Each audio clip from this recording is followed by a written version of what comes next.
ఇక్కడ కువైట్లోని వేసవిలో ఎండలు ఎక్కువ ఉంటాయండి. అంటే ఇప్పుడు ప్రజెంట్ టైం ఎంత అయిందంటే 8:30 అయింది. 47 డిగ్రీస్ ఎండ ఉంది. ఎండలోని ఎవరైనా నడుచుకుంటూ వెళ్ళేటప్పుడు చల్లగా తాగడం కోసం అనేసి ఇక్కడ కువైట్లోని ప్రతి ఏరియాలో దగ్గర చాలా దగ్గర ప్లేసుల్లోనే ఇలా చల్లగా ఫ్రిడ్జ్ పెడతారన్నమాట. వాటర్ అన్నమాట, చల్లగా వాటర్ తాగడానికి. ప్రతి ఒక్కరూ చూడండి ఇలా చల్లగా ఈ ట్యాప్స్ ఉన్నాయి కదా, ట్యాప్స్ వాటర్ గ్లాస్ పెడతారు. ఆ బటన్ ప్రెస్ చేస్తే గ్లాస్ వస్తుంది అన్నట్ల. ఇలాగ బటన్ ప్రెస్ చేస్తే గ్లాస్ వస్తుంది. ఆ గ్లాస్ తీసుకొని ఇక్కడ పెట్టుకుంటే చాలా చల్లగా ఉంటాయి అన్నమాట. మన ఫ్రిడ్జ్లో పెట్టుకున్నా కూడా అంత చల్లగా రావు, అంత చల్లగా వస్తాయి. చాలా బాగుంటుంది అన్నమాట. ఎండలో వెళ్ళి నడుచుకుంటూ వెళ్ళే వాళ్ళకి ఆ అలసట అనేది పోయి చాలా హ్యాపీగా ఫీల్ అవుతారు అన్నమాట.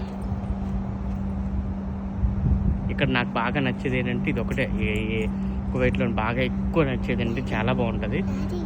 అలసట ఉన్న వాళ్ళకి అందరికీ వేడిగా ఉంటుంది. వేడిగా ఉన్న వాళ్ళందరికీ ఇలా కూర్చోడానికి, అలసట తీసుకొని కూర్చోడానికి ఇలా కుర్చీ కూడా పెట్టారన్నమాట.